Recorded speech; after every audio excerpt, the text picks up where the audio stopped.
Hey everybody, welcome to Hollywood on the Rocks.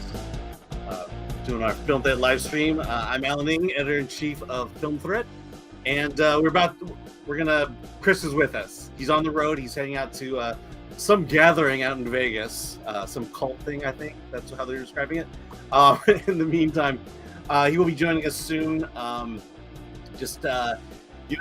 Hey, we got a lot to talk about. I already see you in the chat talking about the big one, She-Hulk. Both Chris and I have seen the first 4 episodes, and we have a lot to say about it. We've also seen funny pages, and Don't Fuck in the Woods 2. That's what we'll mostly be talking about today. But with that, welcome to Hollywood on the Rocks.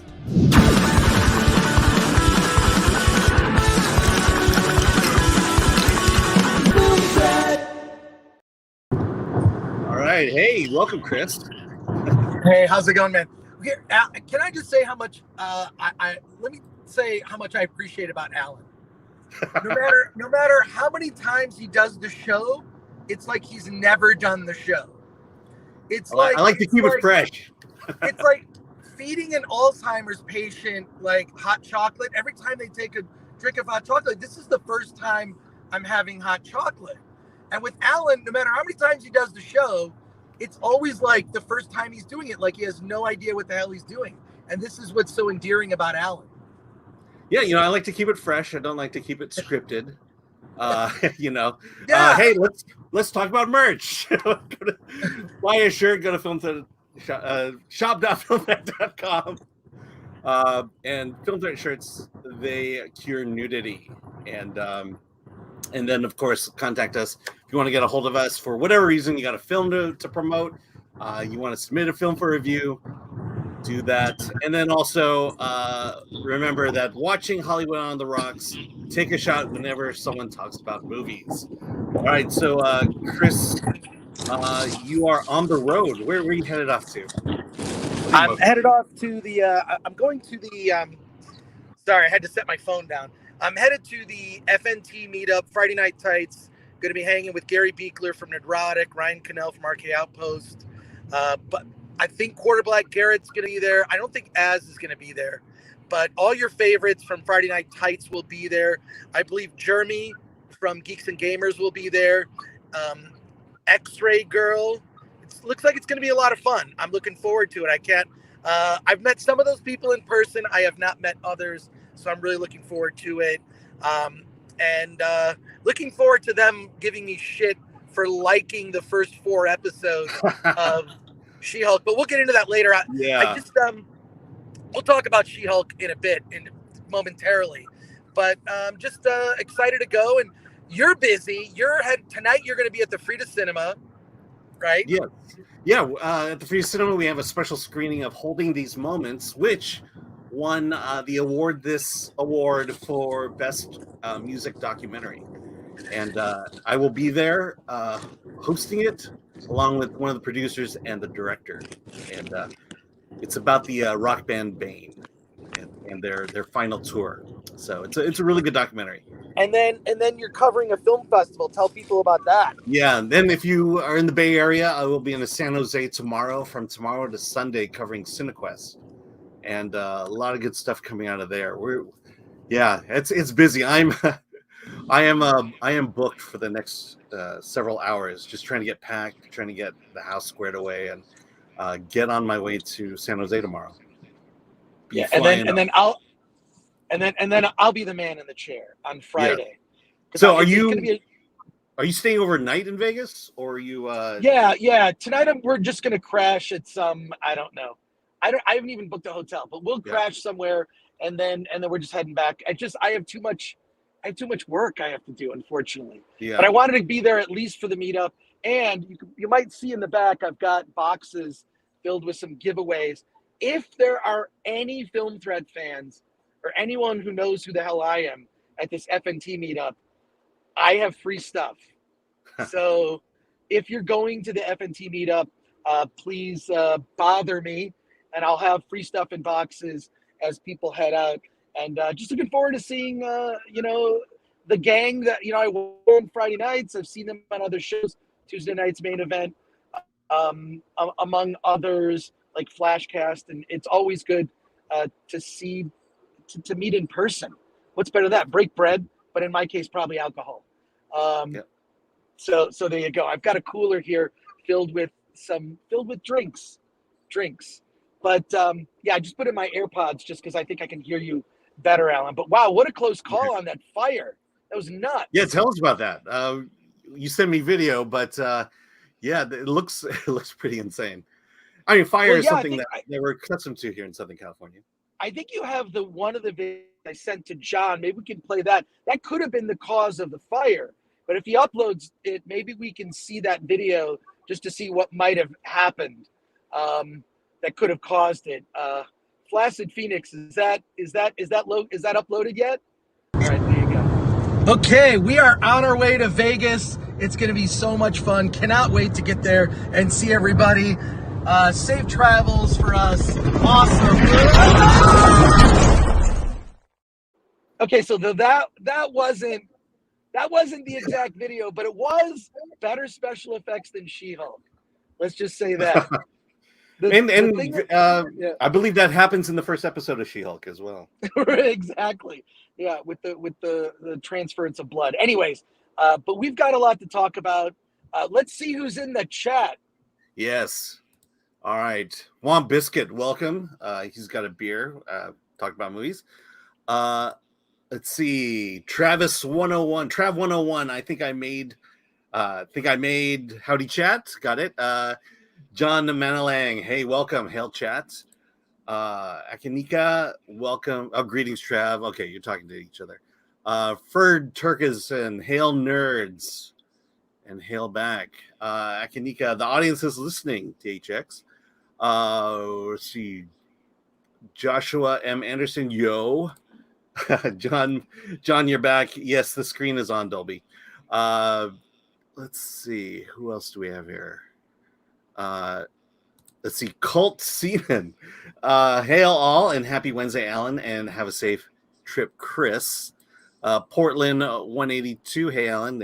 Hey, Amanda Nowicki. Hey, hi. Let's see. Omar, I love the MTM show. Yeah, we have a little going to mention them a little bit when we talk about She-Hulk.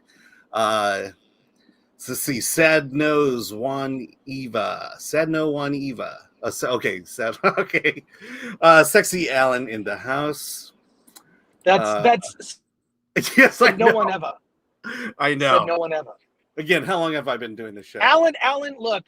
Also, is Adrian Curry in the chat? Just say hi to Adrian for me. And then also, Alan, give them what they want. We know what they want. Oh, yeah.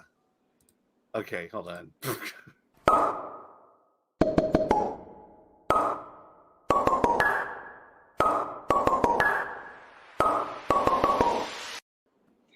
The best thing is whenever that video plays is just to watch Alan's face. I love to watch Alan's face when that video comes on. But yeah, this is, first of all, thank you. Hail to everyone in the chat. I'm going to be doing probably a live stream from the bar in Vegas. So look for that later. And then I'm going to be taking a lot of videos and then just posting stuff in the members only section of the channel. So just a little reminder that you can become a member of the channel and you're going to get all sorts of, you're going to get adventures of Alan at CineQuest and adventures of Gore in Vegas. I may have a few more videos. I'll probably post those tomorrow or Friday. So look for those. But we got a lot to talk about, Alan. Any other comments? By the way, Adrian Curry is here. So LOL. There we go. Adrian, always great to have you. Hope to see you on FNT someday. I think you would fit in nicely. So all right. There we are. Darius Munchausen, hail film threat. Hail back. And, we are starting to get a lot of the She-Hulk comments coming in. So I don't know if you want to talk about it right away or if you want to wait. What would we wait for? Let's go. Alan, let's go. Yes, She-Hulk. Chris and I, sorry, the dog just came in. Chris and I Alan, wait, Alan. What do you have to do first, though? You got to change the background and do the lower. Oh, dear God. Yes. Sorry. La da da da da. Here we go. Background. This And is then we get to great. scroll through to see which one is the best one. This is like I want to see one of Alan's improv shows. I can't recommend You have it seen enough. one of my improv shows. Yeah. Okay. But yeah, you need to see it. National Comedy Theater. Make sure to see it's a PG rated. It's an all ages show. Yes. Yeah, you saw the not so R-rated show. Yes. All right. So let's talk about She-Hulk. We have seen the first 4 episodes. There are 9 episodes I'm looking at here. So we're halfway through. So let's just say that my Disney check has cleared, and I just got my press credentials for D23 Expo. So with that, I have to say that She-Hulk is probably the best Disney Plus, Disney Plus original show that they put out so far. That's if you've been listening the last few weeks, I've been pretty down on it. Felt like it was a little too jokey, a little too comic. But now that I've actually gotten to see it, realizing that the trailers and the teasers have not done any justice to the show, and I found myself quite enjoying it, and it's doing the thing that I've been begging Disney Plus to do with its series, and that's create individual episodes, make them interesting, end on a cliffhanger, and move on. And just keep us wanting to come back. So I think everyone expects me to like the show. Chris, what do you think of She-Hulk? Well, I think no one articulates it better than you, Alan. I will just say right off the top. But look, let me preface this by saying I haven't liked any Disney Plus Marvel series. And I think that Disney Plus original series have been weak at best. And they have a habit of starting off strong and then going south. One in particular, the first I actually quite enjoyed. The first several episodes were like, oh, there's a mystery behind this. Where is this leading? I have no idea what's going on. Then when it's all revealed, and you get sort of outside the world of WandaVision, and then the way it resolves is a colossal disappointment. Loki, I could not get past that first episode. Winter Soldier and the Falcon, again, started off really strong with that first episode. It's like, oh, this is interesting action. I kind of like what they're setting up. And then again, goes awful, leading us to do better in the final episode. And I would say that about the show. The Hawkeye show couldn't get through. Again, it's another thing where they've been introducing these female doppelganger characters, right? These female characters that are meant to be like the female Hawkeye, right? The female Loki, and they're not good characters. This is why they don't work. They're the bestest ever. They're meant to supplant the male characters and to basically emasculate them, and it's not enjoyable. So I haven't liked any Disney Plus shows. It just really turned me off. In addition, Star Wars doesn't have a great record either. Like, there's some good episodes of The Mandalorian. Other than that, Kenobi was colossally bad on a level that, like, I cannot even believe. And I don't know.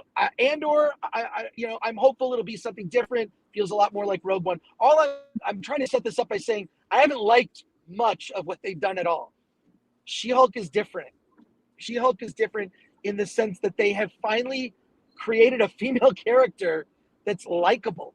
And it all comes down to Tatiana Maslany as Jennifer Walters. She's really endearing as that character. She has a quality that none of the other characters. I think she's the most likable character since Black Widow for this reason. The reason we like Peter Parker as Spider-Man is because he is relatable. He has everyday problems. He struggles with a boss who treats him poorly. He has troubles with his love life. He can't catch a break as Peter Parker. As Spider-Man, he wins most of the time. Let me know if my signal is not doing well. But like Peter Parker is just an incredibly likable character because we can relate to him because he has so many problems, everyday problems he deals with. Jennifer Walters, the same thing. I feel like humanity, Tatiana Maslany, to this character of it's also partially a workplace drama. I would compare it to more. Yeah, now you're in a way. It's not. Am I fading out? Yeah, you are. You're kind of you're coming in and out, but we're holding on here. So keep going.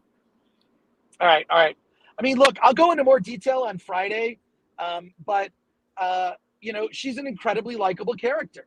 Mm-hmm. Her as She-Hulk. And people, are you comments starred in the chat? Are you starring the best comments? Because I want to talk to people about this. I still see 7 comments. Only 7. Yeah, no, we got some. I'll go through them. Here. The only thing I would say is I think a lot to this is managing expectations. It was promoted as a comedy. It is a comedy. I would say it's okay. So I would compare it to a lot of the legal dramas that I loved watching. The LA Law, Boston Legal, The Practice, and I would kind of, in terms of comedy, I would liken it to Boston Legal.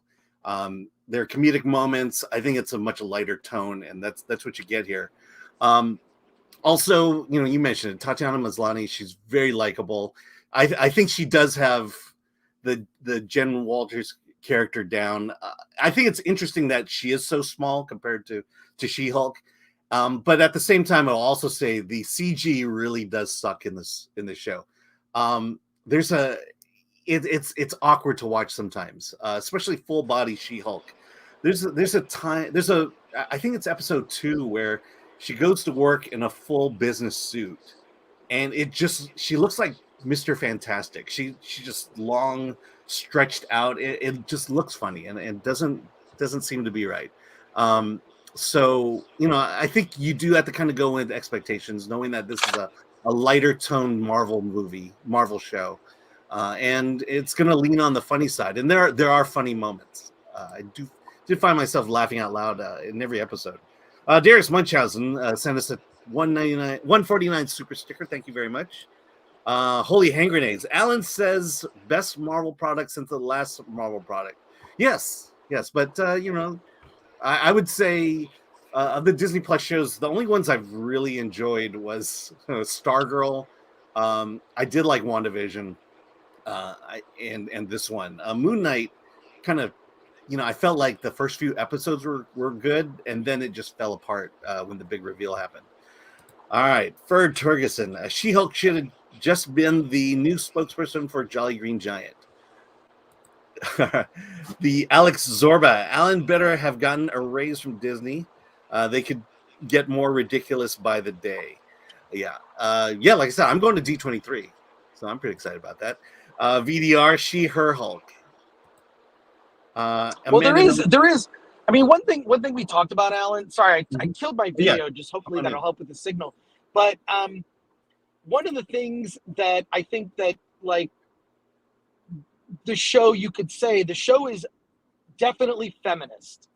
Yeah, it is straight, but it's no more or less feminist than, say, Ally McBeal was in the 90s or Mary Tyler Moore was in the 70s. It is a feminist show about a workplace drama with a female character, right? So, but I wouldn't say that it's overtly woke. In fact, like there are a few things, like in the first episode when she first becomes the She-Hulk, right? She goes into a bathroom when she's sort of back in human form, and a bunch of girls come in and they think that something terrible has happened to her, so they offer her clothes to try to help her out and clean her up. And they said, "Oh, what happened? Did he do something, or did she?" And then someone says, "Or they," and you can kind of barely hear it because there's all this sort of chatter. Yeah. And I'm like, "They." That was weird. So there are little touches, but they're not as cringe-inducing as you would think. I mean, look, I think that was more of a joke than really trying to make a statement. Exactly. It's not about making a statement. Exactly. And there are a couple other things too, but they're not overt. If anything, the show, the show is committed first to being funny and telling her story, and it works. I also say that like Bruce Banner, it was like really interesting to see like what the Hulk was doing between the blip, how he healed his arm, like there's it's revealed in the first episode, which it's kind of a bummer that people are only going to get to see the first episode, because it really doesn't really kick in until the second episode. Yeah, Because the first episode is like her origin, origin and how she deals with it, and then you see Tatiana show up at the end, during a court case, disrupt this Titania, court case. not Titania. Why did I Tatiana, say but Titania. Titania? I almost said Titan, which I think you could easily mispronounce. But no, it's so it's, I mean, it's a workplace drama, it's a legal show, but in the world of superheroes, and it's clever. It's actually kind of clever, telling you like things that happen, around the Marvel universe as it applies to the law. For example, I mean, you can imagine like there's endless possibilities with a show like this. And again, we've only seen the first 4 episodes, and the problem is, this is what happens with these Disney Plus shows. They kind of start out strong, and then they change to something else and kind of peter out. In particular, Moon Knight did that, right? Yeah. But, so, I don't know if we're going to get to episode 5 or episode 5 through 9, and it's going to be like a straight shot down. But yeah, I think that's the fear is, we're talking about how this is a much more feminist tale, but does it take that woke turn in the latter half?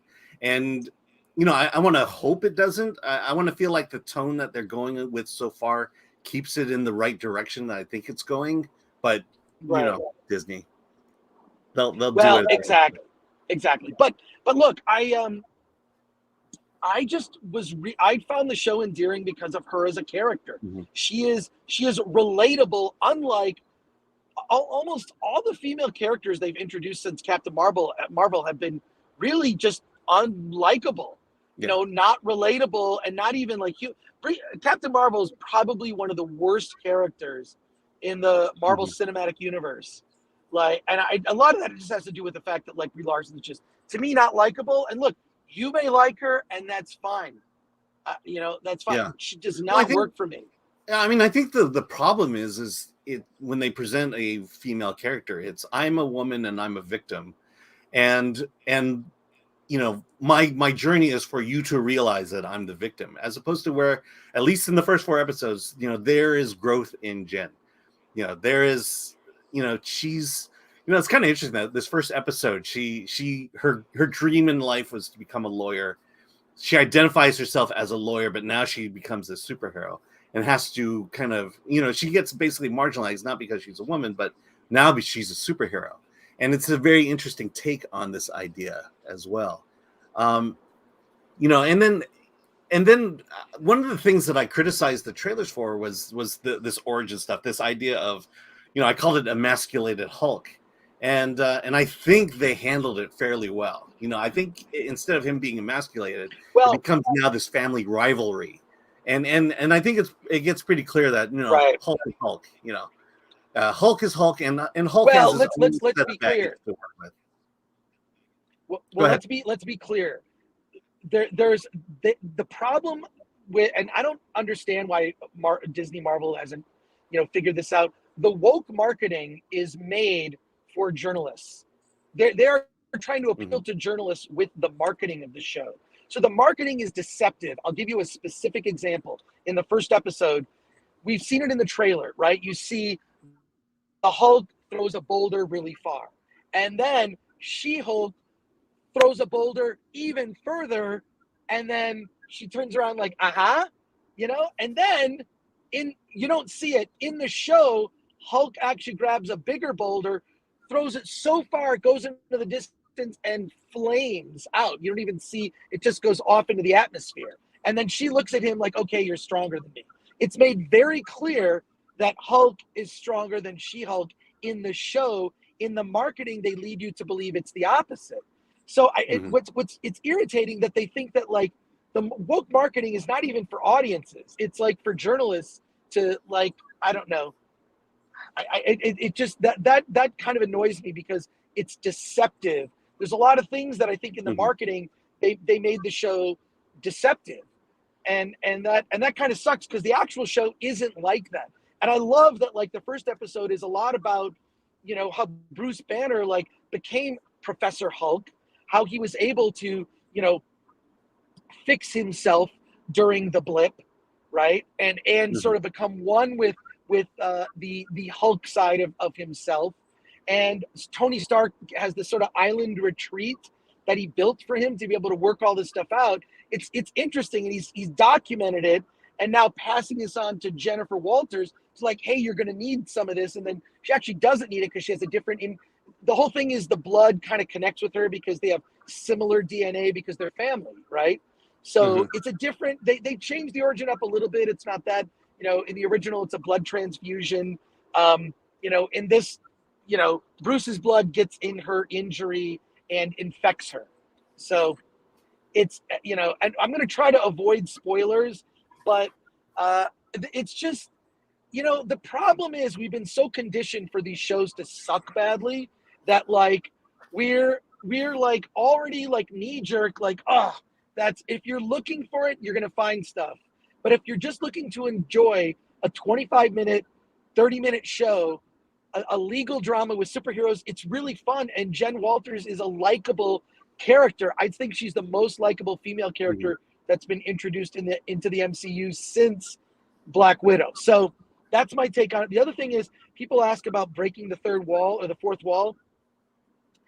I know they did it in the comics, so, you know, they just don't do it very often. It's like once or twice an episode. That's it. And it's done very in a measured way, which is really smart. They just do it a couple times an episode. It's clever, and that's it. It's not like Deadpool where it's constant referencing or looking at the audience and winking. There's not a lot of it, but just enough. Yeah. It's very self-aware, and it's fun. I feel like they're like, for what they're trying to do, right? They're trying to make something that's like a comedy legal show with a superhero, and they set the benchmark of like what they're trying to reach, and it works. And of course, there's the case of the week or the villain of the week, and and there's, you know, your A plot and your B plot, and a lot happens. There's also, like, I think there's a post-credit scene for every episode. Am I wrong? Yeah, there's Additionally, this is going to be a weird thing to say. One last thing, I want to get to like comments and your comments, Alan, on this, but the thing is this: it's nice to see sexy women in a show. Like, there's been an effort, not just in movies and TV shows, to kind of desexualize women. And I think, look, if you're going to have the men sexy and you're going to show Thor's ass, why can't you show women being sexy? And in this show, like, she has this, you know, her assistant, what do they call that? The legal, legal aid or legal assistant? Legal aid. Yeah. No, it's yeah. And then she's hot. She's, you know, like when she's in the Hulk outfit and wearing, like, it's kind of hot, even though they still don't have the CG right. But I'll say this: what's interesting is that, like, the reason you can forgive the effects, I believe, is because of Tatiana Maslany's performance. Okay, Tatiana Maslany's performance makes, because she's likable, I think you're willing to go, okay, I'll suspend my disbelief. And I'll say that there's precedent for that. Superman the Motion Picture, 1978, Christopher Reeve, directed by Richard Donner. Some of the effects in that movie are not all that great, right? Yeah. I mean, some of the effects are kind of laughably bad, but you will believe a man can fly. Christopher Reeve is so good as Clark Kent Superman. You just overlook some of the questionable special effects. My problem is it's inconsistent. You know, it looks good in some parts and it looks bad in others. And so bad that it does pull you out to the point where you're thinking, oh, this is really bad CG. And like I said, most of her in a business suit and in the law office as She-Hulk is bad. The muscles are inconsistent. It's what, you know what though? It's look, you can nitpick it, but because she's right. And I think that's the thing that's important, is because they got the essence of her character right. And like I say, they made her flawed. Speaking of flawed female characters, there's a character that comes in later in the series I think it's episode three or four. Her name is Madison with an S and a Y, but it's not where you think. And she's basically this drunken party girl, floozy. Some might even use other more descriptive words to describe a woman like this.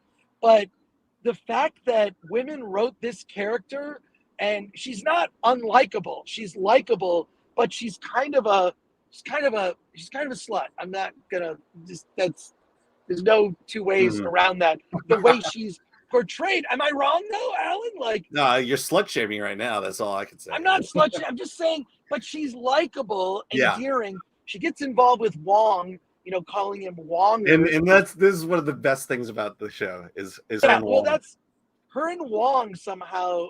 It's so, I don't know. It kind of works, but it's like you would not expect it, because the problem is, this has been the problem with all these shows, is every woman's got to be the bestest ever, right? Yeah. Bestest ever. She's not. I mean, Jen Walters doesn't even want to be She-Hulk. She's embarrassed by it, doesn't want to be a superhero. She would rather be a lawyer than accept the fact that she's a superhero now. Right. She'd rather be a lawyer. She doesn't want to be burdened with this. And to me, that's even better, because that's part of the Joseph Campbell hero's journey, is refusal of the call. That's one of the important parts is, I refuse to be a hero. I mean, maybe we'll see in her arc, she's going to, embrace it. Right now, she's kind of embarrassed by it and uses it out of necessity, but she's not looking to be a superhero. She just wants to be a good lawyer. Yeah. And I don't know. It works. Alan, any comments before we go to chat to the, to the comments? Yeah, we got lots of comments, but the only thing I would say is that the question of, is it woke? The thing about it is, I think we do conflate liberalism, feminism with being woke. And I think there are things in the show that if it were woke, it would not exist. And not only that, the show calls it out. For example, the title, She-Hulk. This is a running line of, is she, why are we calling her She-Hulk? And they even go out and say, because She-Hulk is basically a derivation or derivative of the Hulk. And they call it out. And what they do in this, at least in the first 4 episodes, is they call out everything basically people have been saying about the show prior to watching the show. There's a montage of video clips of these internet influencers talking about, if they want female characters, why make it a derivative of the Hulk? Why not make your own character? And they're bringing in clips of people saying this, and you could almost take clips of people we know, people you'll probably meet this tonight at your get together, pull their clips and have interspersed it within that montage. Well, there's and let me just finish by saying the fact that you brought up Madison, the fact that this character exists in a, I don't think wokeism would ever have allowed this character, this woman, to exist and act like this, because we've got, there has to be a standard that all women have to be, all white guys have to be this. There is a really misogynist white guy in it, and he's played the comic effect, and so rather than being woke, I think there are a lot of elements in this show that wouldn't exist if it were woke. Exactly. And there's, that guy, she has a coworker that's just a douchebag, and it's not as if there haven't been douchebags in workplace dramas before. And the same thing, you're right, with Madison. I mean, look, there are good men in the show. There are bad men in the show, just like there are in real life. And on that note, the thing with the YouTube comments, I think it's episode 3. There's this montage of like YouTube comments. It's played for comedy. It's meant to be funny. It's not meant to shit on people on YouTube. That's the way I see it. It's meant to, there's even, is it a line or something where they talk about like Twitter? Like there is a line where they actually talk about Twitter, right? And it's like, it's funny. It's calling out the stuff that it knows that it's going to get hit with, but in a way that works. It works for me. Now, I promise you, I believe, my prediction is the show is going to be very divisive for people. People are going to like it. People are going to hate it. The thing that works best about this show is the lead character, Jennifer Walters and She-Hulk. They're just it's just a good character. Mm-hmm. They really nailed that, the essence. And I'm a fan of She-Hulk from when She-Hulk was in the Fantastic Four comics. She replaced the Thing. I love that run. It was so good, Mm-hmm. and it was so much fun. And she was a different character, a different kind of female superhero that was sexy. She wore like, sexy outfits, and but they comment on it while they comment on things like that while it's happening. It's I think it's very well done. And on that note, there are over 400 people watching. Smash that like button, and please subscribe if you're not subscribed to the channel. Please subscribe. We appreciate it. But and the other thing is, by the way, on the origin of the character of She-Hulk, you can look this up. Stan Lee created She-Hulk, I believe it was the late 70s, early 80s, when the Hulk TV show on CBS with Bill Bixby was popular. And the reason he did it was specifically because he didn't want anyone else to do it. Because he couldn't copyright he did the same thing with Spider-Woman. He literally did a couple issues with a comic book with a character named Spider-Woman because he didn't want someone else to copyright that name. So this happened with She-Hulk. That was the reason Stan Lee talks about, like, yeah, I created She-Hulk during the height of the popularity because that show was huge. That show on CBS in the late 70s, early 80s, I think it lasted like 3-4 seasons. That show was hugely popular, always in the tops in the ratings. And he didn't want anyone else to steal or do a female spinoff because Hulk is not a word that you could copyright per se. So he just created a She-Hulk comic, did its own run, and then, yeah, they were doing that a lot. Yeah, exactly. They were doing that a lot. But Stan Lee was like, I mean, look, it was smart at the time. You kind of plant the flag. Hey, we own this, which was fine. But look, I think this is going to divide people because, look, I've been extremely disappointed with everything Marvel on Disney Plus. Everything I think has been a disappointment or just bad. This is the first thing I've actually liked because I think the show knows what it is. It is a dumb comedy, very 90s law-inspired show with a female lead, which is not unlike an Ally McBeal and or a Mary Tyler Moore, if you want to go that far back. No one remembers that. And it just works for me. It may not work for you. But I do think that this is going to divide people because, completely nitpick the show and find tons of things not like. You're going to find it, right? But I don't think it was woke. And I will say that the brand of feminism that's in the show isn't current day feminism. It's more classic feminism. Yeah, absolutely. Would you agree? Would you agree? Yeah, Alan, like on 80s, that? 80s, 90s feminism. Absolutely. Yeah. So, well, let's go to the chat. Sorry. Okay, I'm going to hit the super chats first. CD Stein 69 for a $9.99 super chat. Sounds like you're basically saying so far so good. I'm hoping the same that it doesn't turn into an agenda than a show. Love the original comic sensational She-Hulk in the late 80s, early 90s. Yeah, I mean that's I love the direction it's headed right now, but like Moon Knight, it could take a bad turn at any moment, and that's kind of what we're hoping doesn't happen. Another super chat, Willie Woodward, $4.99. Won't be able to make CineQuest, but I hope you like my home, Alan. And also, Mr. Gore has sold me on giving the show a try. Very good. Yeah. Actually, I have family up in the San Jose Bay Area, so I'll be seeing them too. It's kind of home as well. Let's go to the Pat and Bang. Worried about how they'll handle Daredevil. I'm interested in giving the show a look-see, at least the first couple of episodes. Yeah, I mean, I don't think you can go wrong with the first 4 episodes. Daredevil, yeah, he hasn't showed up yet. I'm kind of interested. But let me say this, Alan. It's like, look, I've been reading Marvel comics since the 70s, okay? Since I was a kid, used to ride my bicycle to buy them. And I remember the era I bought them, they said I bought them when they were 20 cents, then they were still only 20 cents, then 25 cents, and then they just kept going up 5 cents like every year, every 6 months. Yeah, about every year they would raise it by 5 cents. So been reading these a long time. You will notice that the tone of a character changes depending on the comic they're in. They could be more lighthearted for one comic and not as lighthearted in another comic. It depends on what it is. Daredevil, obviously, the Netflix series was awesome. There are runs of the Daredevil comic that are dark and very serious.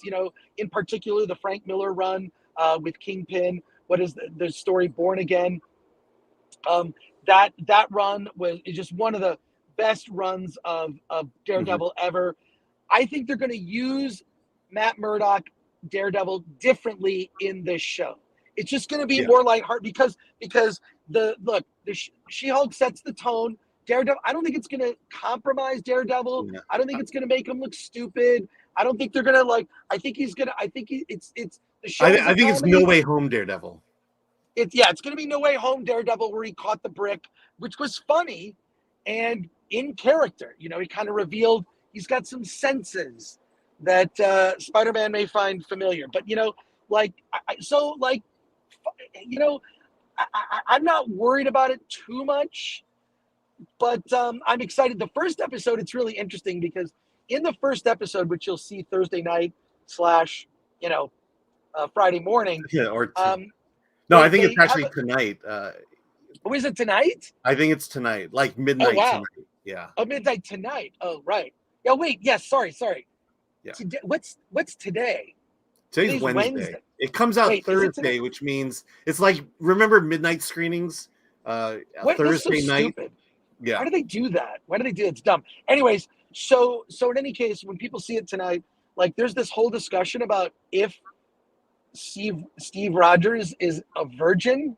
And I remember doing a tweet about this in 2012. I put out this tweet. It blew up. It was just he's technically a 70-year-old virgin, technically speaking, and there's a discussion in the first episode about that. And I it's just obviously it's played for comedic effect.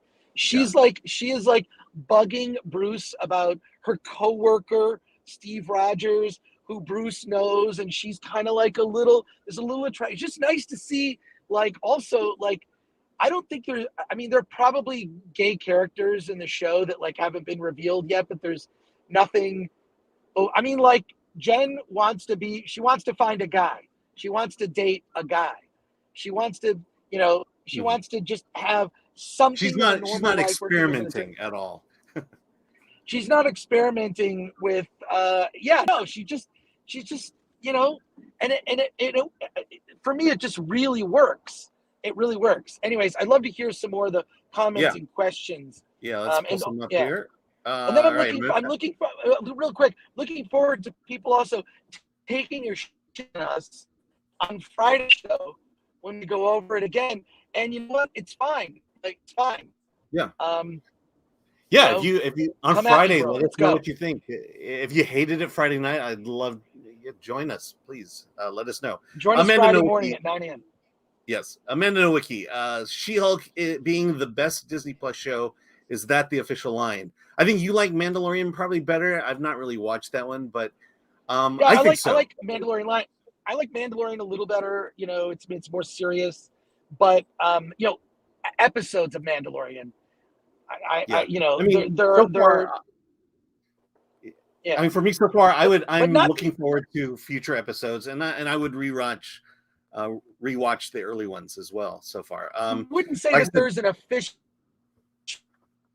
I don't think there's an official. I'm saying the first 4 episodes are worthwhile and unexpectedly entertaining.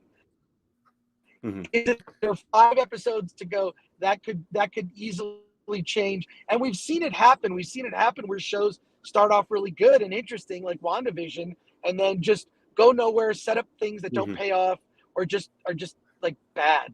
So, which could happen here, and we're hoping not.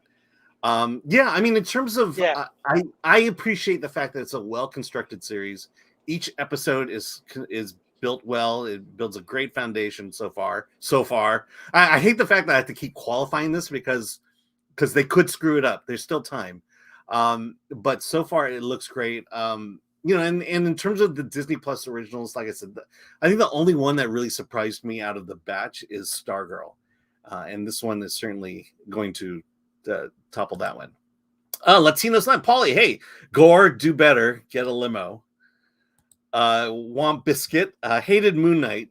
It's like around episode 4, the writers hit a creative wall and went, fuck it, let's go to this direction from now on.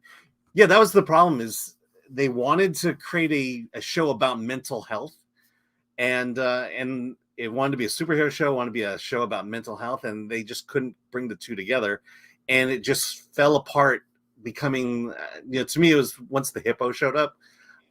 It was like, all right, I'm kind of out of it now. I just want to get back to an action show, which it wasn't.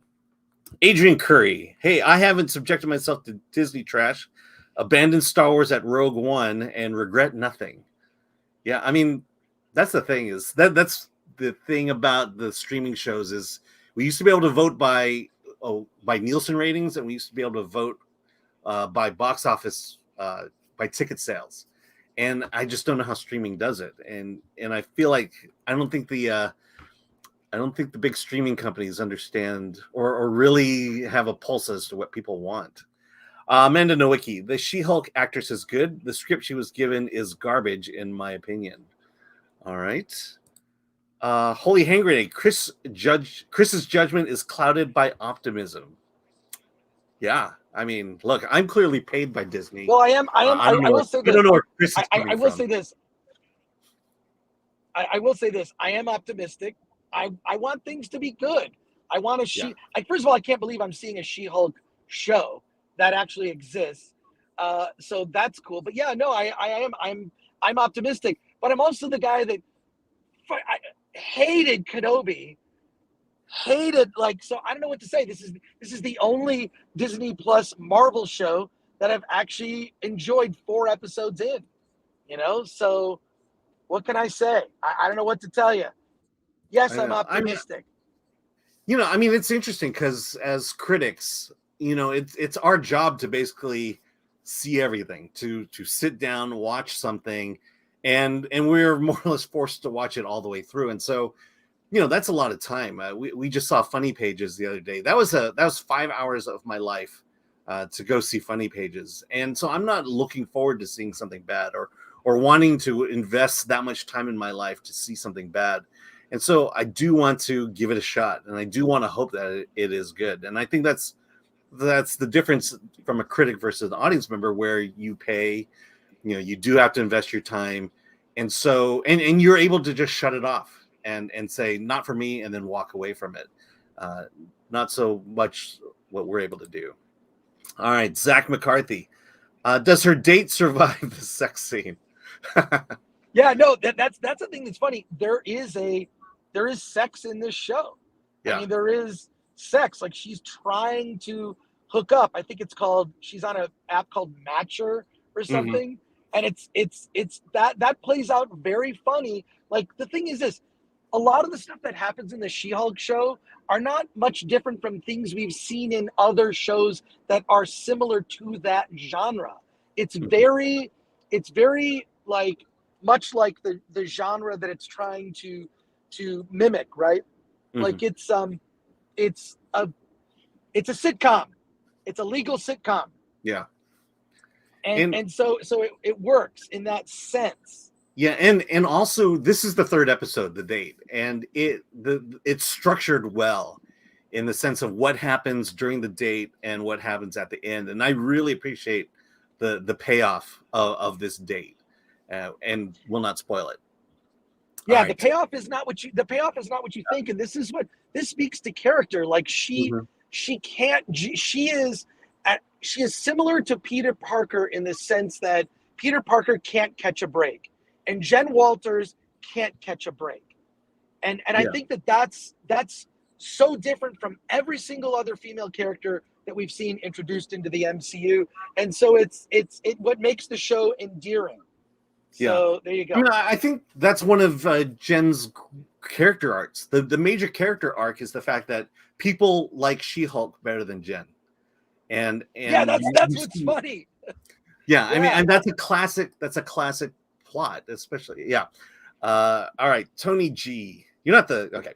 What does Alan dislike? I hated Kenobi. I don't think there's any question about that. Kenobi was was a major disappointment. Holy hand grenade. Alan's wallet getting real fat with that Disney money. I mean, as much as we joke about it, I've given them so much of my money. It's kind of nice to start getting it back. I've spent thousands on Disney, and there you go. I'm going to D23. VDR, she woke. That's funny. I think, yeah. All right. We talked about that. Oh, hey, so Flaccid Phoenix, you've got your thumbnail. She woke, question mark? Yeah, okay, there you go. Always throw the question mark in there. She woke. She woke. Okay, you've just given us our thumbnail caption. Yeah, thanks. Nick Critic TV. Why did he not Hulk out during the car crash, though? No, that's first of all, that's a really good question. Yeah. That's a really good question. I think it just happened so fast, and yeah, he probably should have hulked out. Like, I don't know. It's one of those things, it just happens quick. And I will say this: I will nitpick. Setup. I'm sorry. I would nitpick the transfusion part of the story. It just seems very random, and not random, but very unlikely. Too convenient. But other than that, that's a nitpick. It's fine. It's like what you get past it. But I will say, I think there's some setup for Secret Wars stuff in here. Mm-hmm. There's definitely setup for something Secret Wars, not necessarily this episode, but one in the, I don't know, was it maybe the second episode or the third one? There's something that kind of sets up Secret Wars-ish stuff. But I also have to say, I really like that they spend a lot of time with Bruce in the first episode, and kind of what he's been doing and the challenges he's faced, and kind of how he's come to some sort of peace with the Hulk side of himself. So there you go. All right. Plus, he has an inhibitor. He has a device that keeps. Okay. Phil Gunn. Hey, Film Threat. Hi, Film Threat. Everyone, have you noticed a lot of times bad shows / movies get good-looking trailers and good ones get bad-looking trailers, or is it just me? Yeah, it's weird how it works out that way. I think the problem with the She-Hulk trailer is they put in all the punchlines. And I think what you're going to find is when you see the punchline in context, it works for the most part. Like the whole, you mean the Book of Ashante? No, the Book of U.S. Law. That's a very horrible, dumb joke. And when you see it in context, it's still a dumb joke. But I think you appreciate the context, or the context of when that joke occurs. Lessens the blow of how bad it is. Wow, that was a horrible explanation. But I think, context is everything, especially in comedy. All right. John, long last name. I don't trust Disney. I don't trust Marvel. I don't blame you. First of all, I will say I don't blame you either. I really don't. I don't have a lot of faith in them going forward, in particular with the Fantastic Four, which is, to me, my gateway comic. It was Fantastic Four and Batman when I was a kid, and I just don't have faith that they'll be able to pull it off. But they pulled off at least the character of She-Hulk, and Tatiana Maslany. I can't, she just makes it work. Yeah. So there you go. Yeah. But everyone is right to feel suspicious and to feel, and you know what? Someone, I'm getting out of it that I'm positive and I enjoyed it, but I really didn't like everything else that Marvel has put out on Disney Plus. Like, everything has been, God, and Moon Knight, like, what the I don't want to get into it, but we suffered through that. But like, I know, well, it was interesting because they gave me the first 3 episodes of Moon Knight, and I liked the first. I couldn't get through it. I liked it, but once I got past those first 3 they gave me, it just went downhill. And there's 5 more episodes after what we've seen. So again, there's plenty of time to look, we're reviewing this because you told us to. We asked people on the stream. You can't blame our fans. You can't blame the audience. No, but it's just like, you want my honest opinion? That is my honest opinion. My honest opinion is that they got things right for once, And is it going to be the bestest show ever? Is it going to change your life? No. And I'm glad they're not marketing it that way. There are a lot of other shows that are marketing it as this is going to change your life. It's changing the world. I am literally making history by acting in a TV show. No one who's promoting the show is saying that. Thank God. So there you go. Although this morning I did see Disney is promoting She-Hulk using the Rotten Tomatoes score as what is the score? What is the score? It's at 93. In the commercial it was at 93. Can you pull it up? Can you pull it up? We should also have it for Friday, because then we'll have like audience score. The audience score is not there yet though, right? Yeah, because they haven't. They should bring it up. Let me okay. Oh, here we go. It's at it dropped to 88%. Ah, there you go. And we are at 206 critics, and there is no audience score yet. Okay. So interesting. Yeah, I would say that that's accurate. I would say like a B-. I'd say that's fair. B-. Again, a B- is a good show. B- is good. And again, B or a solid B, 85%, sure, 80%. Yeah, and again, I'm qualifying things. This is the best show, in my opinion, on Disney of the Disney Plus originals. But again, look at all the Disney Plus originals. It doesn't mean it's the greatest thing ever. It just means, they finally got their base hit. All right. It only took them 9 shows to get one worth seeing. Yeah. Said no one ever. Smash that like button like She-Hulk smashes her Tinder date. Of course, that's great. Of course, in Pavlovian manner. Oh wow! All right. There you go, Alan. Yeah, Zach McCarthy. Chris has gone too long without mentioning RRR. This drinking game sucks. Oh, okay. I will mention RRR. By the way, have you seen like mainstream news outlets have finally discovered this movie, and RRR, they just did an Honest Trailers. Look that up. My buddy John Bailey is the voice of Honest Trailers. But yeah, RRR, it looks like could be the Parasite in terms of getting nominations in categories that you might not expect. One of the lead actors, I forget the actor's name, they're looking at for a possible best actor, which I'm surprised he's on people's lists. That doesn't mean anything. Yeah. It just means that people are saying this is a performance worth looking at. Yeah. And also I think there's, we were fortunate to have gotten on the RR bus from the start. I think, maybe the cynical side of me says, they're seeing the numbers, the YouTube numbers that are coming in whenever anyone talks about the subject. And so now more people are talking about it because it gets the views. Sorry. You call them people, Alan. I call them grifters. There you go.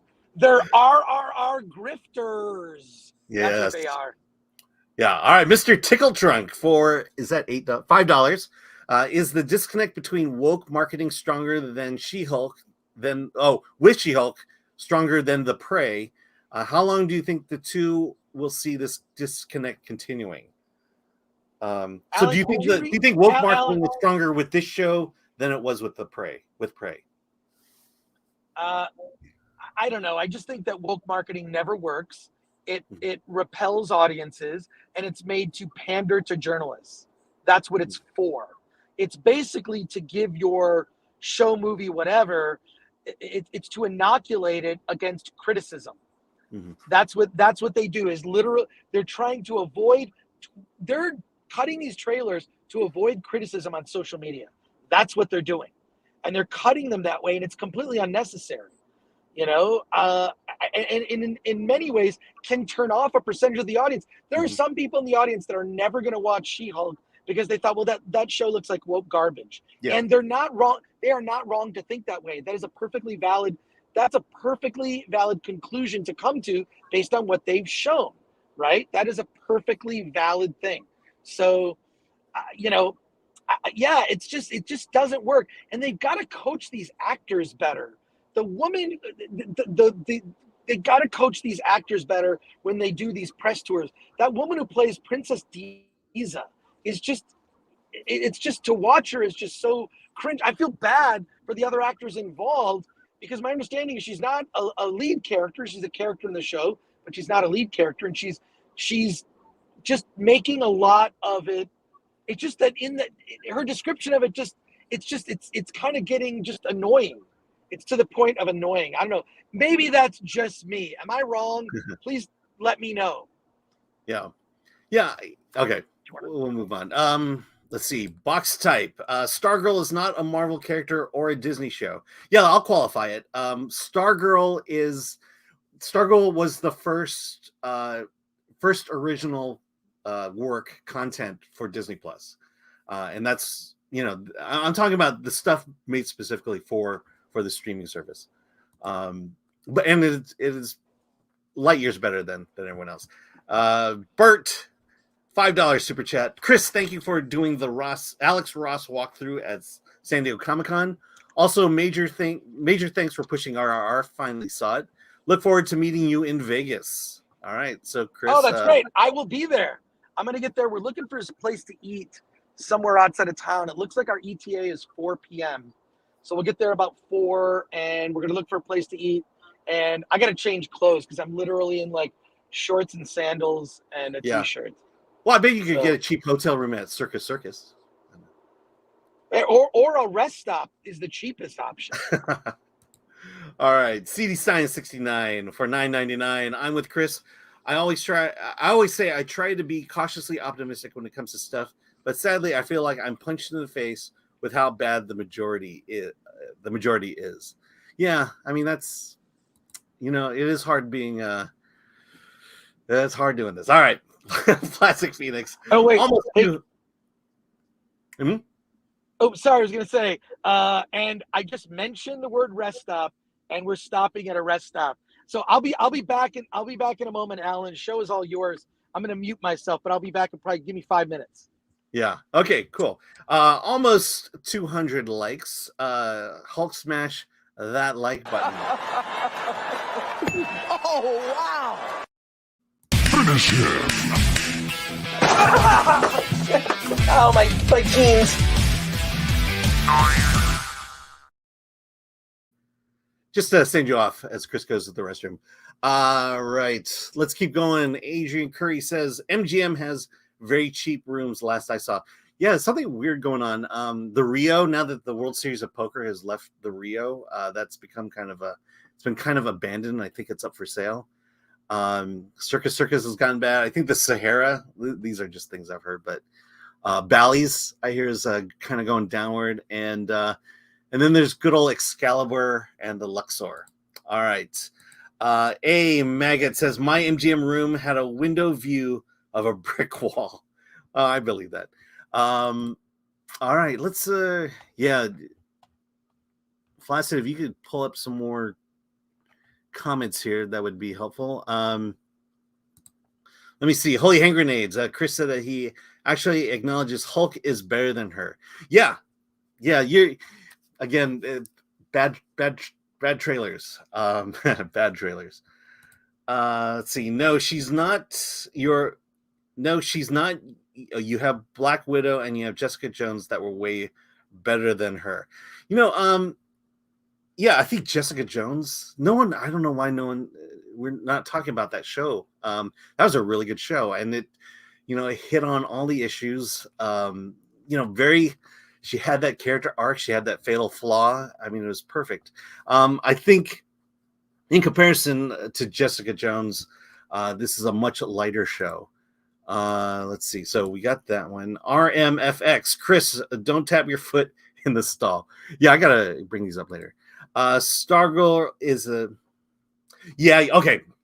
Got it. I know I would boy type. Stargirl is a show on the CW for a DC character, right? Yes, Stargirl is a CW show, but there's also a made for a movie on Disney Plus that premiered on Disney Plus that was called Stargirl, starring Grace VanderWaal, who plays kind of a quirky teenage girl trying to fit into a new high school. And so, yeah, it's same name, but it's two different IPs there. Adrian Curry again. Vegas rooms aren't sightseeing. It's for much needed rest. Yeah. Back when I was playing poker, that's all I needed was a bed. All right, Mr. Tickle Trunk. So Disney is now cutting trailers to placate the media instead of trying to honestly sell their products. Yeah, it's that thing where you have the creatives and you have marketing, and marketing just wants to sell. They'll take what they think, and so I don't think the creators behind it really have much say in terms of the trailers itself. Also interesting though, I have a cousin who was cutting trailers for Disney, Pixar, and Marvel. And when it came to cutting the trailers for Disney and Pixar, they would just give him the movie. He would watch the movie and then pull trailers from that. In terms of Marvel, though, all he was given was, or the instructions were, here are the clips you can use, build a trailer out of it. All right. Slain Hope. Why wouldn't the government or supervillains, same difference, harvest the Hulk's blood to create an unstoppable army of Hulks in the universe? That is addressed in the show, and it's in the first episode. And we'll just lump it all to genetics. That's why. All right, Mark Clement. Any setup for Thunderbolts? Something red? We're talking about General Ross here. We're only 4 episodes in, so who knows? Maybe. RMFX. She-Hulk smash glass ceiling. That's an interesting one. No, she doesn't. Or maybe she does. We're only 4 episodes in, but she is struggling with that as well. Zachary Bloom. They market the progressive journalists instead of fans. Yeah. It's. You can always count on it. The trailer will come out, and then you'll see TikTok and YouTube people just saying how wonderful and beautiful it is, how they feel seen. It's like I said, we talked about Pavlov before. Patrick Lemire. Marketing seems to be run by poli-sci majors, not marketing majors. Yeah, I keep thinking about this, but why are these companies so afraid of money? Why are they not?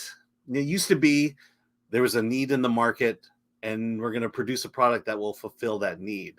And now it seems the opposite, where we're being told this is what you need, this is what you've done, this is how you need to fix yourself, and that's not how you get sales. Adrian Curry, welcome back. I'm shocked She-Hulk wasn't someone who identified as a she. Let's see. I'm shocked She-Hulk wasn't someone who identified as a she.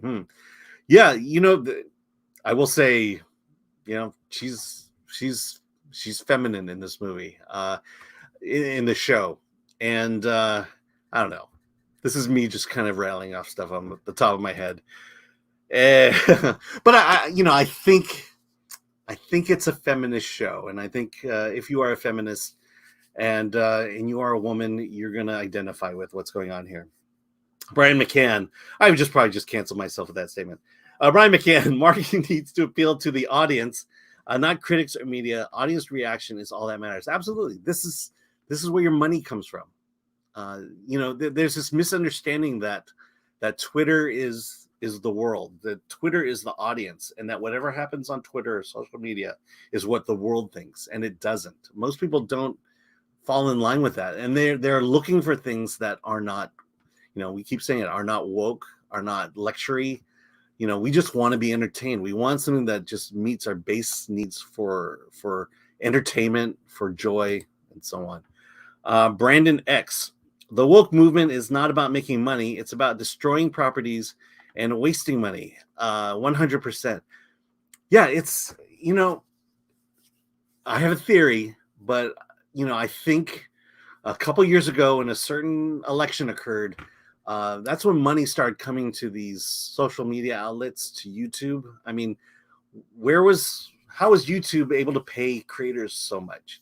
And we soon learned that it was all these venture capitalists who were pumping money into these things, into BuzzFeed, into other news outlets, and that money has dried up. And so, they didn't, these companies didn't need to satisfy the audiences because they were getting money from somewhere else. And now that's gone, and they're realizing, maybe they've got to change things. Maybe they need to actually make money if they want to stay in business. Adrian Curry, I actually want to watch a show now. Didn't think I'd say that. I hate feminism, but I like a fun show. Yeah, I think you'll find it fun.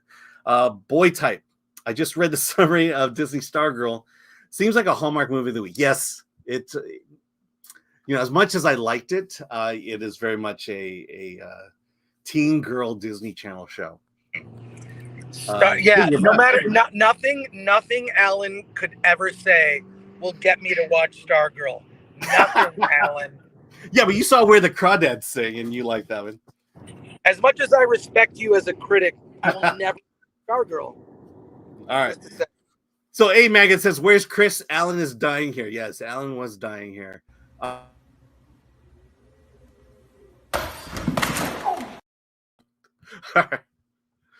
you back on the road?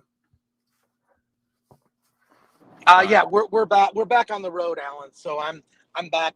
We're back. Okay. So we got to get gas in probably another 30 minutes or so. But and there's other stuff that we need to talk about too. So we should get to it. Did you get any other of my travel videos that I sent that you want to show? I didn't. John, did you upload anything? Go ahead and fire those off if you have them. Okay, this might be the weirdest trip ever, but I'm going to make it to Vegas. I promise I'm going to get there. I'll be at the Millennium Fandom Bar at 7 p.m. with a bunch of other people that you probably know. I'm looking forward to going there, but we're just looking to get there safely. So,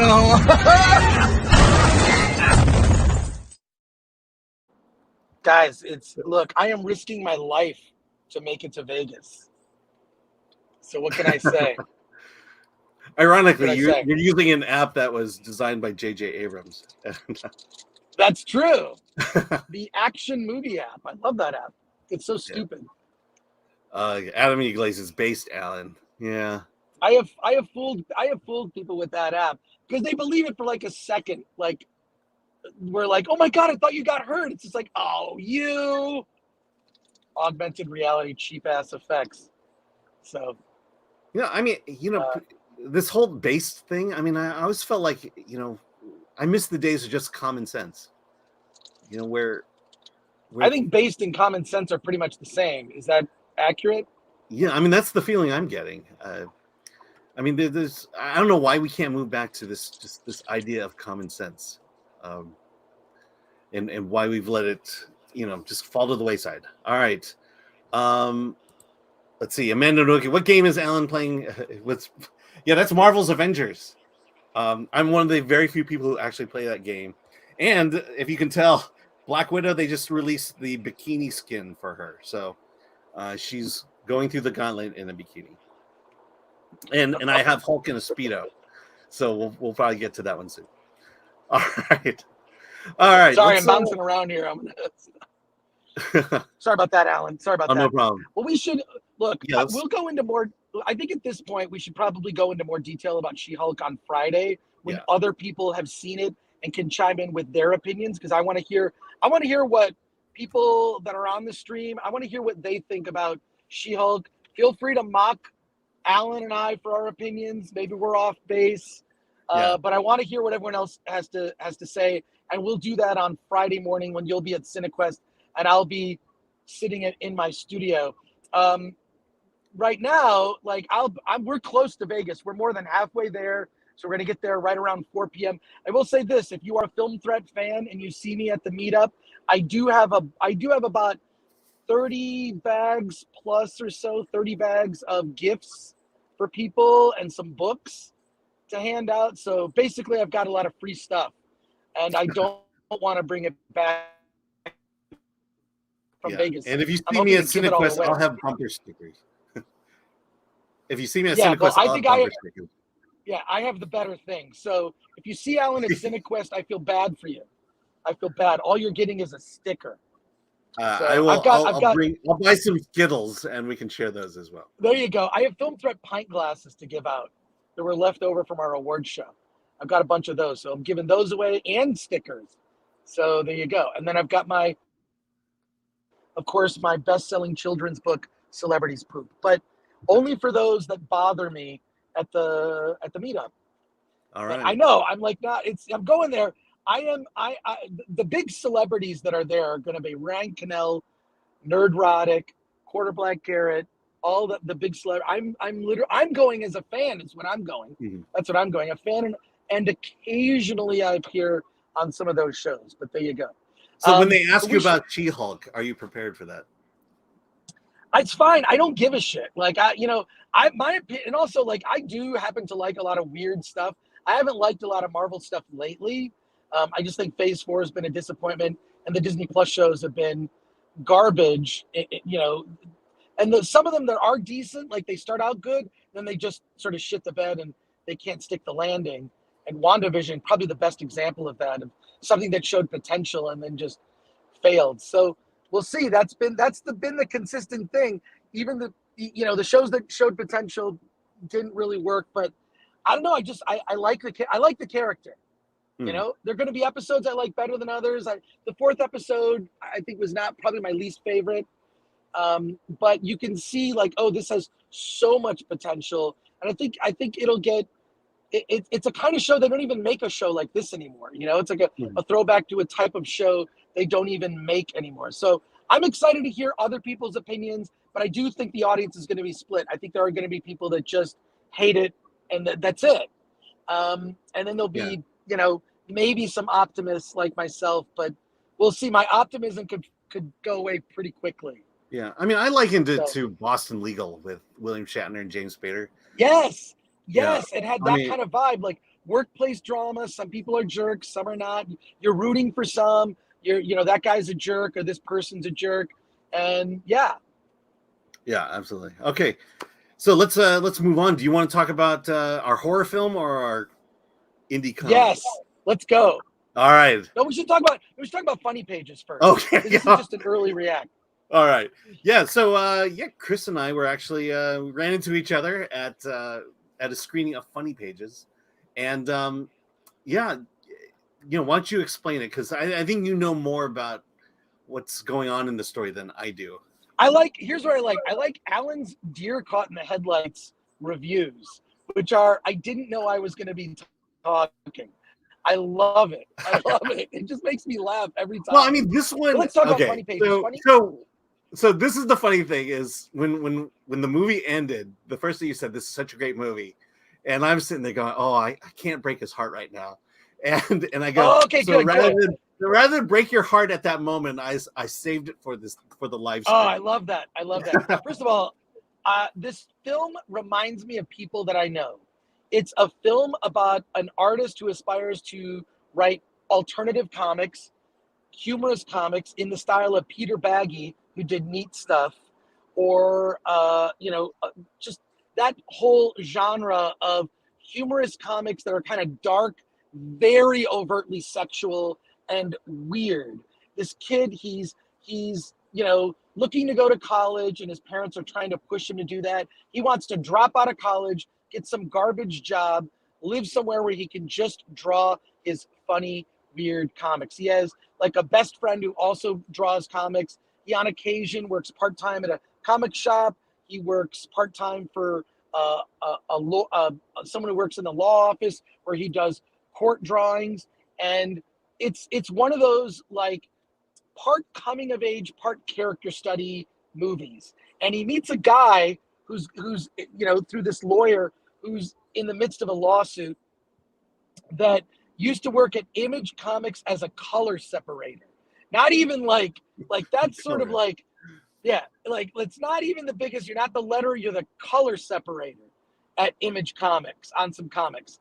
And he becomes enamored with this guy who's has mental issues, who's violent, who's kind of frightening and unexpected. And it's about him trying to find a mentor, because at the beginning of the movie, his mentor, his teacher, who was incredibly positive and encouraging, passes away unexpectedly.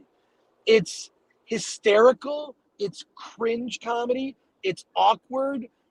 There's a scene where it's at the very beginning of the movie. He kind of shows his portfolio, and it's graphic sex with orgies. Now it's all like cartoony, right? So it's sort of fanciful, cartoony, hardcore porno comics. And his teacher like takes off, strips completely naked, and he wants him to draw him. It's so weird that all this stuff sort of happens in the first 5 minutes of the movie. But I just loved it. It's a type of comedy that's not for everybody, but it captured this world of people so obsessed with indie comics, especially alternative comics, that they'll just do anything to only be able to do that. It reminds me of someone that I know, this guy Bobby Schwartz, who I've worked with for years, one of my favorite humans, who works at Film Thread. He's working on Attack of the Dock as a producer or editor. And Bobby is a lot like the character in this in terms of like the passion and just wanting to do anything to achieve a goal. He has a comic company called Dual Animal Comics. But I found it awesome because I know the world. I know the people in this world. There's even a reference to obscure comic people like Gary Groth, which no one would know who that is. Probably nobody knows who Gary Groth is. Don't Wikipedia it, just, But I really love the film. The Safdie brothers were involved. It looks like it was shot looks like it was set in the 70s. It's not. I mean, there's cell phones and whatnot, but it looks like it was shot in the 70s. It's very, very gritty, but it's an awkward comedy. I loved it. And by the way, we're getting the director and the lead actor are coming on the show in the next couple weeks. So we're going to get them on. And this is A24 has a fairly good track record. Although A24 recently, they put out Marcel the Shell, which I loved Marcel the Shell. I did not like Body's terrible. But our A24 tends to have very good taste when it comes to weird independent movies that are worth seeing. I really love this film. We'll talk more about it the week it opens. It's going to be, I think it's early September, if I have it correct. We'll I think so. Yeah. We'll find out. I'm driving. I can't juggle the phone and the looking up things, but I'm really looking forward to it. Alan, how awkward is it going to be when you come on the show, you meet the director, the lead actor, and you hated the movie? Oh, well, hey, that's going to happen sooner than you think, but with a different film. What I felt like watching Funny Page is what I think a lot of people will feel about Easter Sunday. It's a good story, but I think there's just so much inside baseball stuff that I'm not aware of that I just kind of got lost in it and not really, I think there was a lot of nostalgia for you in it that just wasn't there for me. I certainly was collecting comic books around that time, but it was always the mainstream stuff. I lived in Torrance, the South Bay area of LA. There was one comic book shop to service all of us, and it was all Marvel, DC, and a few independent Pacific comics at that time. So we didn't get the underground stuff. We didn't get the the alternative, the raunchy. And for me, watching the story, I found myself just kind of like wondering, where are we going? I'm looking at the main character and thinking, am I supposed to like this guy? I appreciate the journey. I appreciate the fact that he is, this kid who wants to become an artist, wants to become this alternative avant-garde artist, and how he struggles. He lives the life of the artist by moving into a basement apartment with 3 other people you build a lot of sympathy for him, but then later on he starts acting kind of like a dick at times. And so I just found myself, wanting to latch on to this story, but finding it hard to do so. I did laugh because there's a lot of imagery in here. A lot of his comics from other people that, as you talked about it's hardcore, it's raunchy, and it's just thrown in your face. And it was just like, wow, that's weird. But then it happens and it's kind of over. And so, and then just kind of leads to a very indie drama ending. And so I appreciate the movie, but I wasn't enamored by it. I don't think it's a movie that I would necessarily see. I'll say this. I don't think your daughter's going to see this movie. No, she's not. I don't think your daughter's going to see I don't think she wants to see this movie. Right. I don't think she wants. But you're right. For me, it reminded me of just comic book culture. Like going to the comic book store, getting in arguments with people, making sure the new comics are there. It's new comic day, right? Like, did you pull my stack? Like that whole environment, and Andy Milonakis is in it, and like as a background sort of recurring character, he sort of hangs out at the comic shop, and I thought that was really fun. Like it's just like it reminded me of that culture of going to the comic book store was like going to the bar, to get your fix. And so it brought back a lot of memories for me because I don't do that anymore. I don't go to the comic book store every week and drop $50 on new comics. The comic book world, for the kind of comics that I used to like are just not, it's not there, unfortunately. But it reminded me of that era, that time in my life, and I freaking loved it. So, like, I get why you don't like it, Alan, and that's fine. But it just captured a kind of people that don't get featured a lot. I also love the sort of loser nature. This is a kid that's making very bad choices in his life, like terrible choices, like for the types of friends he has, for what he's doing for business, like to moving in that. It's gross, actually. Physically, I felt kind of physically ill during some of those scenes where he's like taking a shower. He turns the shower on. It's like all like brown water. It's being covered in brown water. It's disgusting. But like, I really love this film. And it's also the kind of indie film that's in reach. Like when I talk to a lot of aspiring indie filmmakers, they want to make a Marvel movie or a Star Wars movie. And you shouldn't try to make that. You need to make something that's more of a character film, something that's character-based, because you can take awkward characters or interesting characters, you can put them in fantastical situations. But on a low budget, that's really difficult. Mm-hmm. So I think, I think that this film is one of those interesting things where it's just like, oh, this is like you get to know the people in this and what happens to them. In some cases, is very tragic, but it's also funny too. It's a dark comedy. Mm-hmm. If you're up for dark comedies, I think you'll really enjoy it. And I can't wait to talk to the filmmakers and the lead guy. And I want to find out like what the Safdie brothers were doing, being involved in this, because they always do things that are interesting to me. Yeah. So one of the nitpicks I have against it is, you mentioned it before, but what year is this? What year does this movie take place? He has a flip phone, so maybe it's early 2000s. Yeah. But I mean, feels like Kobe. They mentioned Kobe Bryant. Okay, yeah. Yeah, but then his teacher says, you should be working for Mad Magazine, and I'm like, well, in the early 2000s, I don't think Mad Magazine was really an it magazine. No, it wasn't. But God, I grew up reading Mad Magazine. I mean, so did I. Alfred E. Newman was the best. But look, I feel like your mileage may vary. It depends on your personal taste. If it's not RRR, just to be clear. It is its own thing. So, but if you like a dark comedy about the world of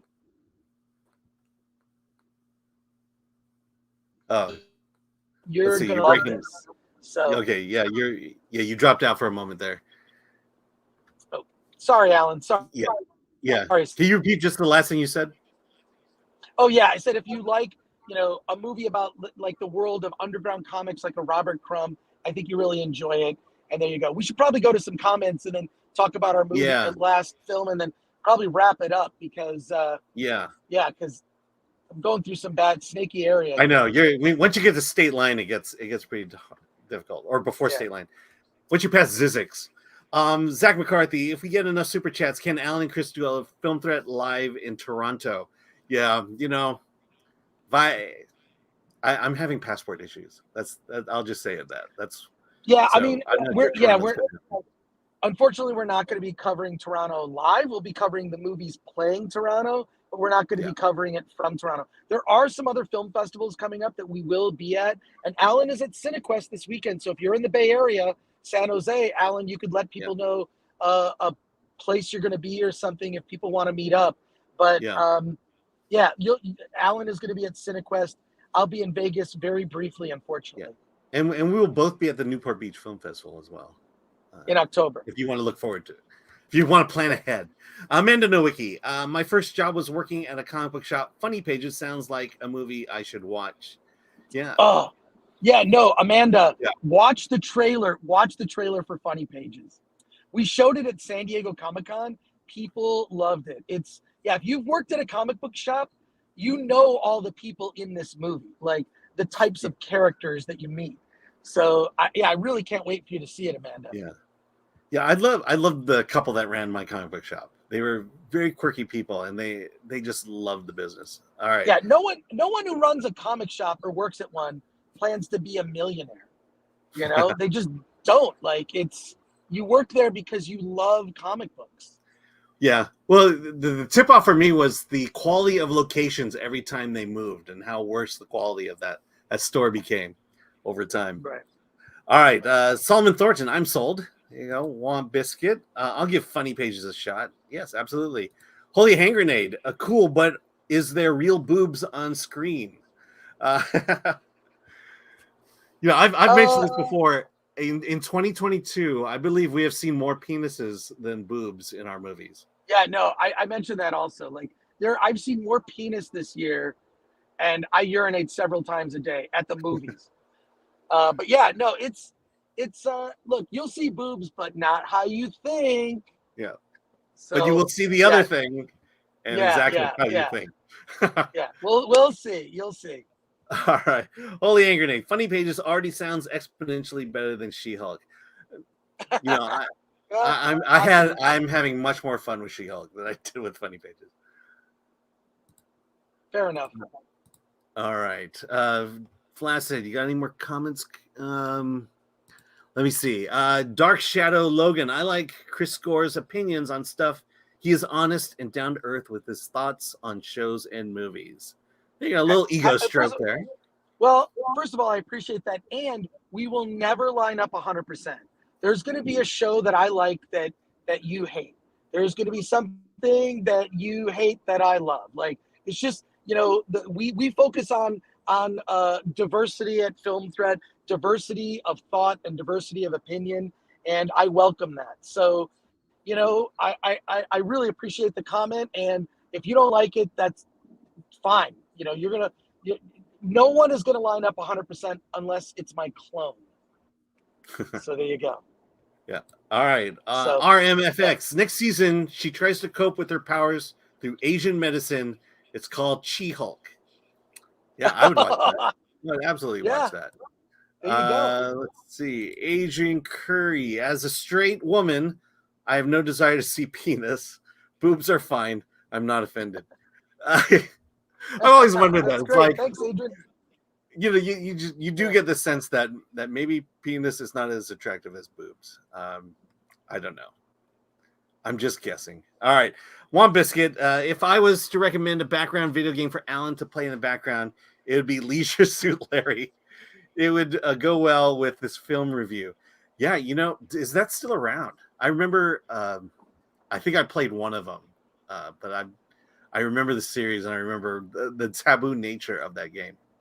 No, I loved Leisure Suit Larry. It was a stupid joke, and they should we should get the rights to Leisure Suit Larry and make the movie, and have him in present day just offending everybody. That would be hilarious. Bring back Leisure Suit Larry, and Leisure Suit Larry goes, it starts hanging out with SJWs and stuff. It'd be so funny. I remember, back in the floppy disk days, that there was at high school. There was a game of strip poker that was going around, and you had to win it. You had to win the game. Amanda Nowicki. I stayed at the comic shop. I worked late once to make sure comics were received and in boxes on time. Good memories. Honestly, I wish I had worked at a comic book store at one point in my life. I worked at a video store. I worked at a video store in Michigan. I would go to a place called Dave's Comics. Dave Huxley, the guy, he's like a biker who opened a comic shop because he loved comics. This guy was like one of the toughest, scariest guys I've ever known. Told me a story about how he talked a guy out of a knife fight because he explained to him what he was going to do when he ripped the knife out of his hand. Scary. I mean, like, the guy was a legend, and like Dave's Comics was my hangout for years. I spent way too much money there, and Dave was always great to me. He would sell issues of Film Threat when Film Threat was a Xeroxed fanzine. He sold Film Threat in Detroit, or Royal Oak, Michigan. Like, it was awesome. So, yeah, man. Yeah, I mean, my comic book store just a little hole in the wall. It was at a mall at one point and moved to these weird locations. And I just remember being so enamored by not only the owners, but the people I met there. And, I think there was, I think I actually thought about how can I get a job, but then even I knew they weren't rich enough to hire people. So, but I would love to have done that. There was a comment here, basically likening comic book stores to the old indie record stores. Here it is. Patrick Limmer, comic books shop / indie record store guys. There's a lot of that there. Jesus, that's awesome. Yeah, so you God, my car is great. All right. So Dark Shadow Logan, I owned car. a comic book shop in Illinois in the 90s. It was called Gotham City Comics and Collectibles. It was a great time for my life. Good memories. Yeah. I know I had a cousin who owned a comic book store. It ultimately comes down to, can you make money doing it? And I really feel bad for comic book store owners today. Want Biscuit, I was more into record stores than comic book stores, hair metal and all that back in the day. Almost afraid to admit it, but yeah, I was into contemporary Christian music, and down the street was our hardcore Christian metal store. And so everyone who walked in there looked like Striper. All right. You want to move on? Yeah, let's move on. But also, I love that every other stream or so, I learned something about you that would be great blackmail material, like the Christian metal store. What is going on, Alan? I know. No, it was great. It was because we talked about it because it was called Carpenter Books. One store was the Christian bookstore. The other was the Christian music store, and they sold drums, synthesizers, records, and that was it wasn't just contemporary Christian music, but it was the hardcore stuff. Barren Cross, Striper, and the guys looked like they played in those bands. And then we talked about the Christian bookstore. There was a whole rack full of, speaking of funny pages, Jack Chick comics. And so, I didn't have to order them online. They were just there, and I could have bought them all. But I had my own personal issues with Jack Chick and his comic book fair as well. All right. Let's move on. We saw another movie. Let me get the branding up here. There we go. Thanks. And now... Okay, here we go. Yeah.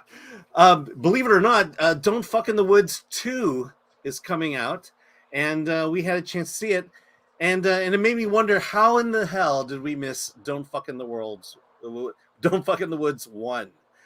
Chris, tell us about Don't Fuck in the Woods, because I think you paid more attention to it than I did. Okay, can you hear me okay? It's a little like sketchy. Okay, so I love this movie.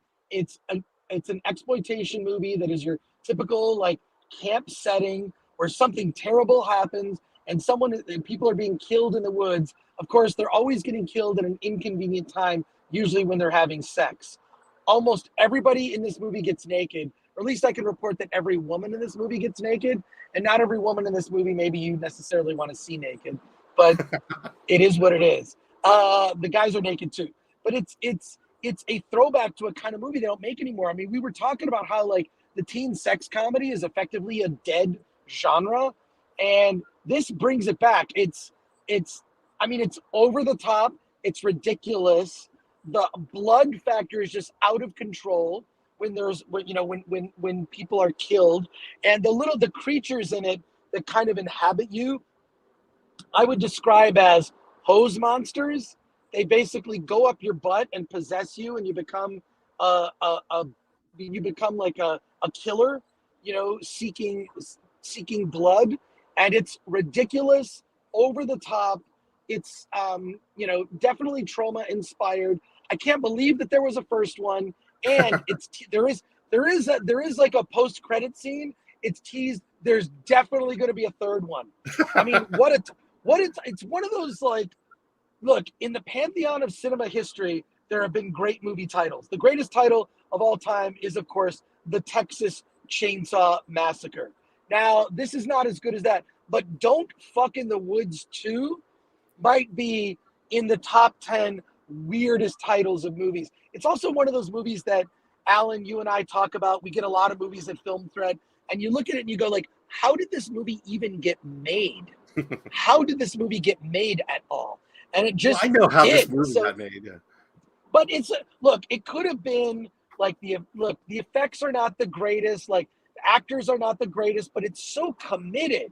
Like the script, like everything it does, it's not, this movie it's not boring at all.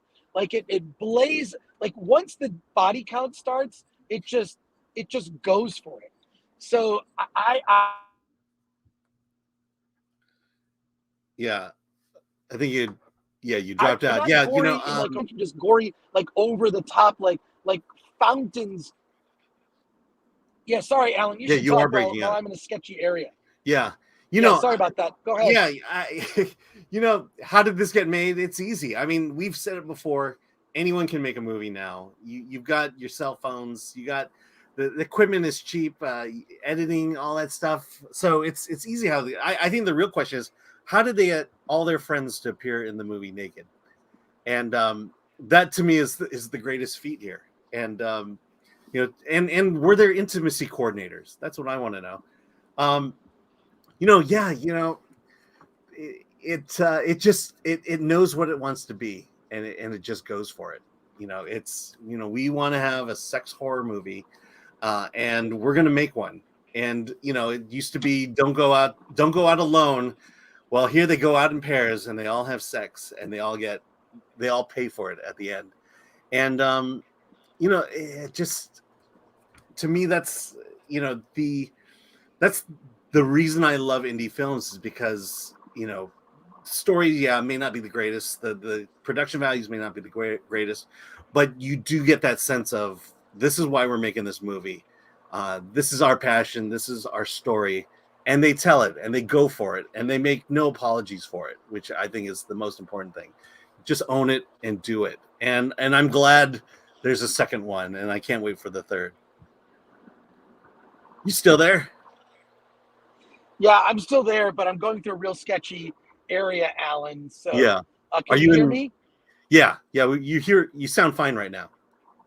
Okay, cool. Well, so compared to bodies, we're getting close to the border here. We're going to cross state lines very soon. Okay, we'll be crossing state lines. Yeah, so your internet's been holding up pretty well then. What's that? Okay, yeah. But it's sketchy reception out here, so I'm probably gonna have to leave in a few minutes. But let's go through if there's any chat questions about Don't Fuck in the Woods 2. Yeah, so Darius Munchausen, no intimacy coordinators. That's why I love indie films. For me, yeah. How do you think they handled the intimacy coordinators in this movie? Okay. Can you hear it all? All right, moving on. Adrian Kerr. Now I know why he's so damn nice. That might be about me. I don't know. Alan's Jam, To Hell with the Devils. I mean, Striper rocks. Come on. Let's see. So it's American Pie meets Friday the 13th. Yeah, essentially, except without much of the drama. It just gets right to the action. Absolutely. There's no time wasted at all.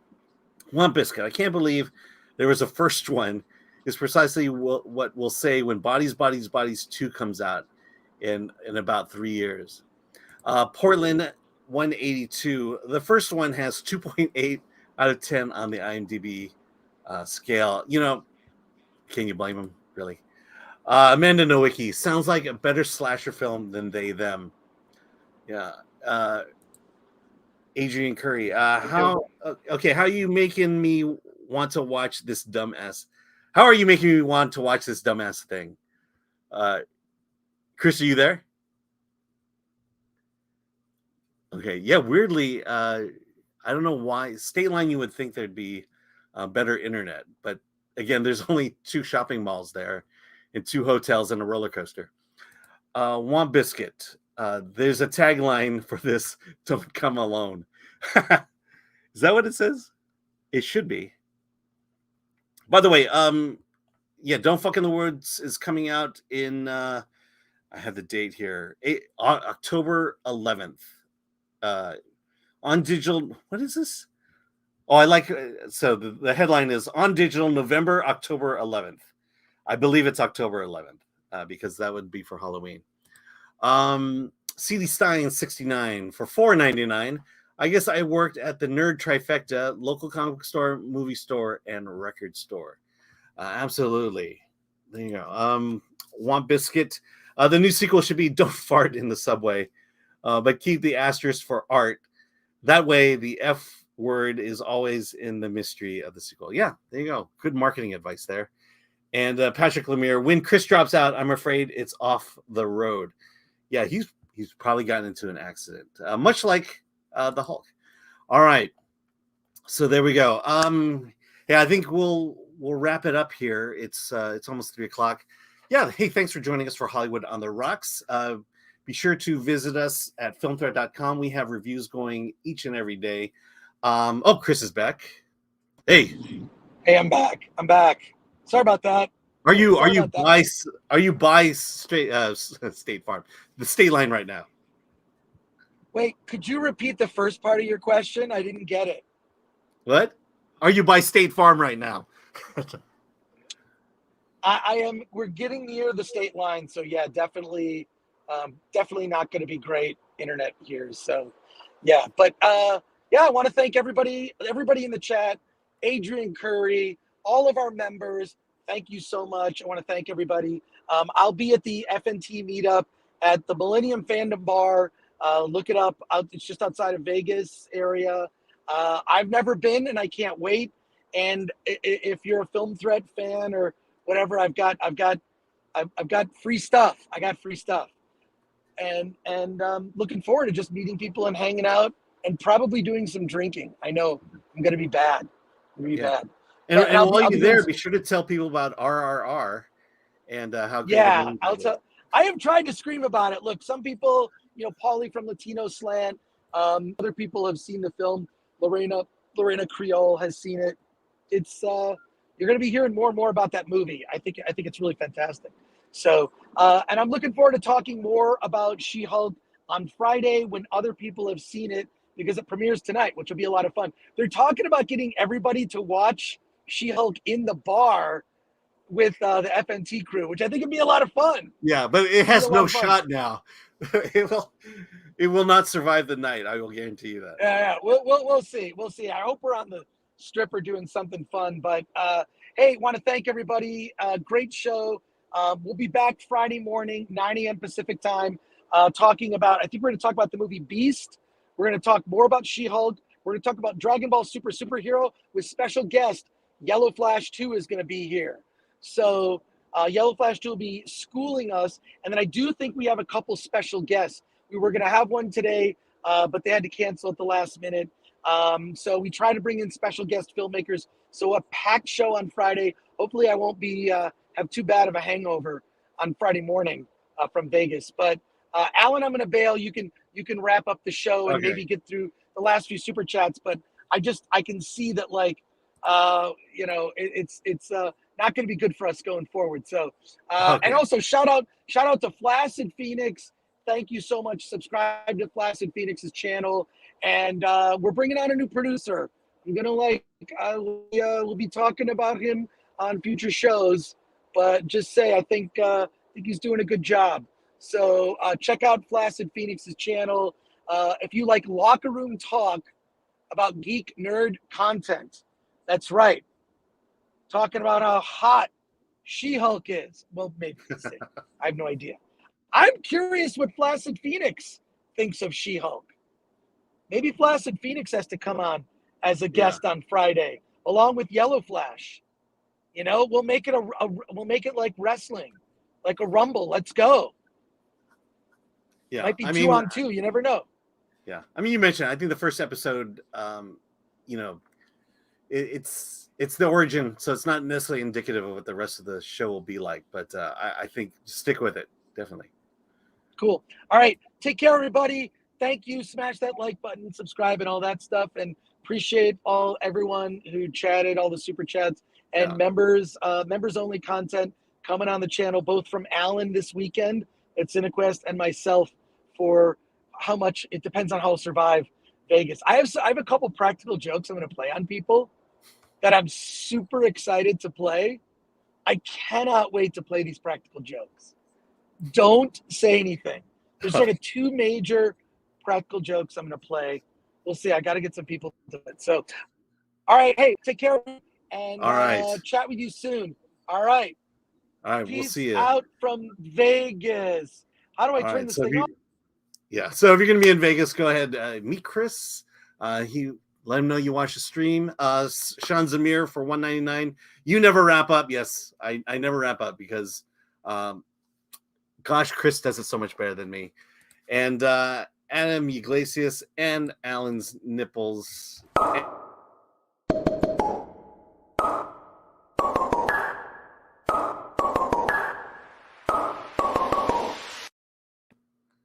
Thanks for that, Flaccid. A lot of scrolling I have to do to get to these videos. Yeah, so again, filmthat.com, best in indie film, the worst in indie film. We talk about reviews there every day. Chris, you can get to Chris Gore on social at that Chris Gore. I'm my pal Al on Twitter and Film Threat Alan on Instagram and TikTok. Just recently changed that. And with that, I believe we will call it a day. And with that, we'll see you Friday at 9 o'clock a.m. And also tonight, I'm just stalling for some reason. And tonight I'll be at the Frida Cinema for a special screening of holding those moments. So with that, let's get out of here.